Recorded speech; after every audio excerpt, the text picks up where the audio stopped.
पिछले वीडियोस में हम लोगों ने क्वेश्चन नंबर 11 तक सॉल्व कर लिया था और क्वेश्चन नंबर 11 तक के जितने भी कॉन्सेप्ट थे उसको भी समझ लिया था। जिन्होंने वो वीडियो नहीं देखा है उनको लिंक डिस्क्रिप्शन में मिल जाएगा।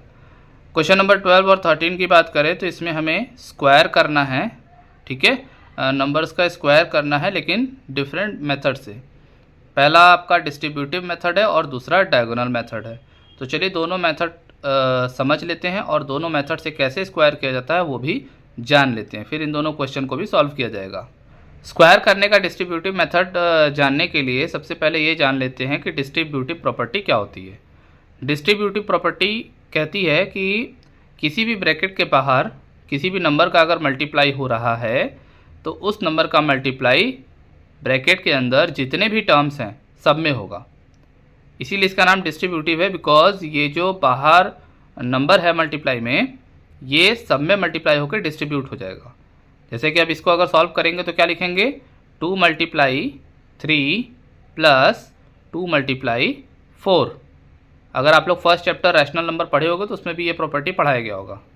आई होप ये डिस्ट्रीब्यूटिव प्रॉपर्टी जानते भी होगे और मैंने आपको बता दिया कि इस तरीके से अगर ब्रैकेट के बाहर कोई नंबर है तो उसका मल्टीप्लाई ब्रैकेट के अंदर हर एक टर्म में होता है, ठीक है। तो इसी चीज़ का यूज़ करना है हमें स्क्वायर करने के लिए। देखिए हमारे सामने क्वेश्चन है 34 का स्क्वायर करना हमें, ठीक है।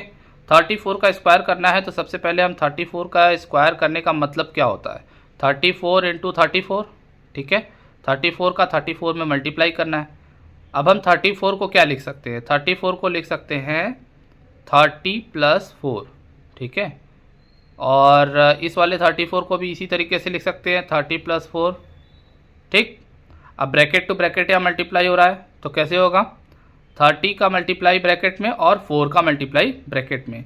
अलजेब्रिक एक्सप्रेशन में पढ़ा होगा आपने, ब्रैकेट टू ब्रैकेट मल्टीप्लाई क्या होता है तो क्या होता है, फर्स्ट एक्सप्रेशन के हर एक टर्म का मल्टीप्लाई दूसरे एक्सप्रेशन में होता है। तो वही चीज़ यहाँ पे करेंगे, 30 × 30 + 4, यानी ये फर्स्ट का मल्टीप्लाई इस ब्रैकेट में प्लस 4 का मल्टीप्लाई उस ब्रैकेट में, ठीक है। This into this plus this into this.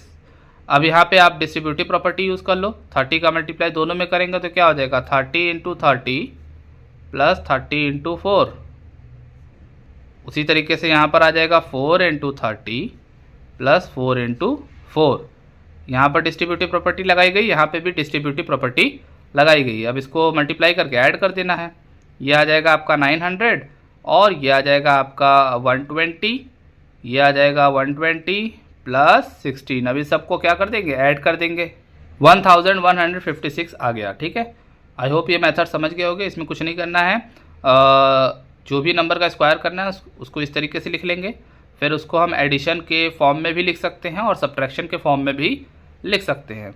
फिलहाल एडिशन में लिखोगे तो ज़्यादा इजी रहेगा। एडिशन में लिख लिया, फिर इसके बाद ब्रैकेट टू ब्रैकेट मल्टीप्लाई का रूल आपको पता है, फर्स्ट का मल्टीप्लाई ब्रैकेट में और सेकेंड टर्म का भी मल्टीप्लाई ब्रैकेट में। तो इस तरीके से लिखने के बाद डिस्ट्रीब्यूटिव प्रॉपर्टी लगा दिया और फिर मल्टीप्लाई करके ऐड कर दिया। इसमें क्वेश्चन देखिए क्या कह रहा है, फाइंड द स्क्वायर ऑफ 42। 42 का स्क्वायर करना है डिस्ट्रीब्यूटिव मेथड से। वही तरीका लगाएंगे, 42 का स्क्वायर करना है, ठीक है। 42 का स्क्वायर कैसे करना होता है, पहले लिखेंगे 42 × 42। अब 42 को क्या लिखा जा सकता है, 40 + 2 मल्टीप्लाई 40 + 2, ठीक है। ब्रैकेट टू ब्रैकेट मल्टीप्लाई का रूल आपको पता है, 40 इंटू क्या आ जाएगा, ब्रैकेट में 40 + 2, पहले इसका मल्टीप्लाई इस ब्रैकेट में प्लस फिर 2 का मल्टीप्लाई 40 + 2। अब यहाँ पे डिस्ट्रीब्यूटिव प्रॉपर्टी लगा देंगे तो क्या आ जाएगा, 40 × 40 प्लस 40 × 2। उसी तरीके से यहाँ पे भी डिस्ट्रीब्यूटिव प्रॉपर्टी लगा देंगे तो क्या आ जाएगा, 2 × 40 प्लस 2 × 2। अब इसको मल्टीप्लाई करके ऐड कर देना है, आपका आंसर आ जाएगा। मल्टीप्लाई कर दिया, यहाँ पर आप देख रहे हो, मल्टीप्लाई करने के बाद सबको ऐड कर दिया, 1764 आ गया। आई होप आपको समझ में आ गया होगा डिस्ट्रीब्यूटिव मेथड से स्क्वायर कैसे करते हैं। अब हमें स्क्वायर करने का डायगोनल मेथड पढ़ना है, जिसमें हम लोग सीखेंगे कि डायगोनल मेथड से किसी भी नंबर का स्क्वायर कैसे करते हैं। यहाँ पर हमने एक क्वेश्चन लिया है जिसमें 45 का स्क्वायर करना है। अब इस में देखेंगे तो आपको 2 डिजिट दिख रहा है, 2 डिजिट दिख रहा है तो हम क्या करेंगे, 4 कॉलम वाला एक स्क्वायर बना लेंगे इस तरीके से, ठीक है। और इसको बनाने के बाद यहाँ पर वर्टिकली डिजिट्स को लिख लेंगे, जैसे यहाँ 4 और 5 लिखा गया है, और हॉरिजॉन्टली भी डिजिट्स को लिख लेंगे जैसे कि 4 और 5 लिखा गया है। अब इसमें क्या है कि इस तरीके से इसको डिवाइड कर देंगे, इस पॉइंट से इस पॉइंट को, फिर इस पॉइंट से इस पॉइंट को, और इस पॉइंट से इस पॉइंट को। अब ये क्यों कर रहे हैं, अभी आपको दिखाता हूँ मैं।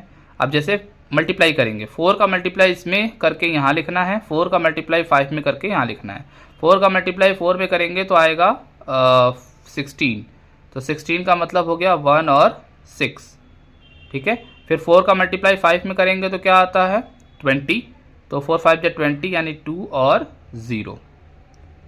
फिर उसी तरीके से 5 का मल्टीप्लाई 4 में करेंगे तो 5 4 जा कितना होता है 20, और 5 5 जा कितना होता है 25। इस तरीके से सारे कॉलम्स को फिल कर लेना है।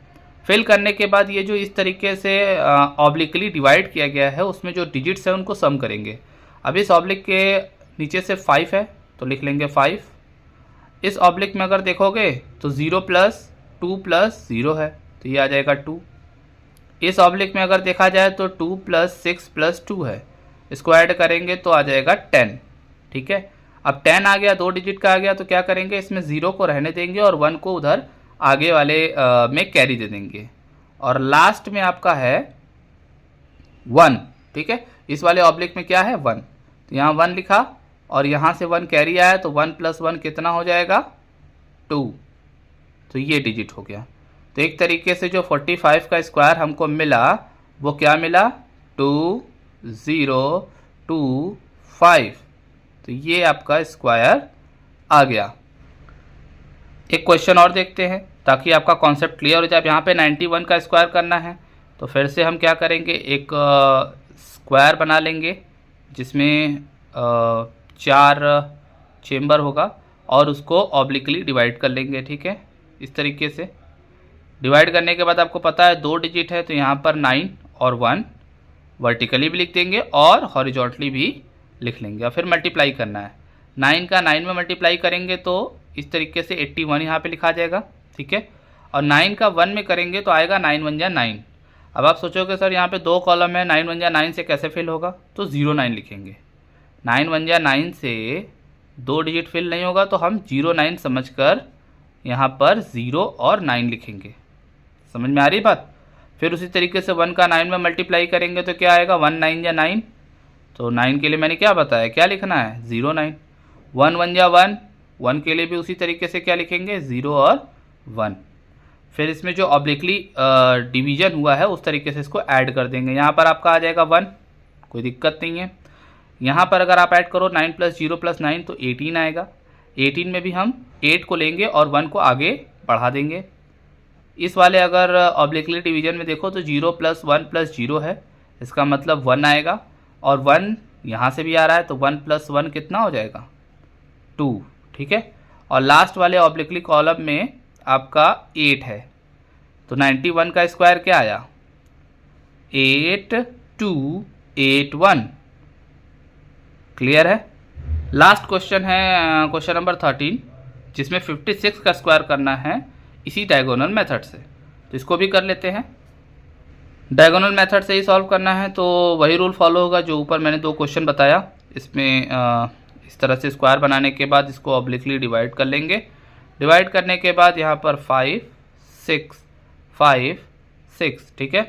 5 5 जा 25, यहाँ 25 लिख देंगे। 5 6 जा 30, यहाँ लिख लेंगे। 6 5 जा 30, यहाँ पर लिख लेंगे, और 6 6 जा 36। ऑब्लिकली सबको क्या करेंगे ऐड कर लेंगे, तो यहाँ पर 6 आ गया, यहाँ पर 3 आ गया, और यहाँ पर क्या आ गया 3 + 5 + 3 11 आ जाएगा। 11 में हम यूनिट डिजिट को लेंगे और 1 को आगे कैरी दे देंगे, तो ये आ जाएगा 2 + 1 यानी 3। तो आपका जो 56 का स्क्वायर आया वो कितना आ गया 3136। क्लियर है। आई होप आपको ये जो आज मैंने दोनों मेथड बताए हैं, डिस्ट्रीब्यूटिव मेथड और डायगोनल मेथड, दोनों समझ आ गए होंगे।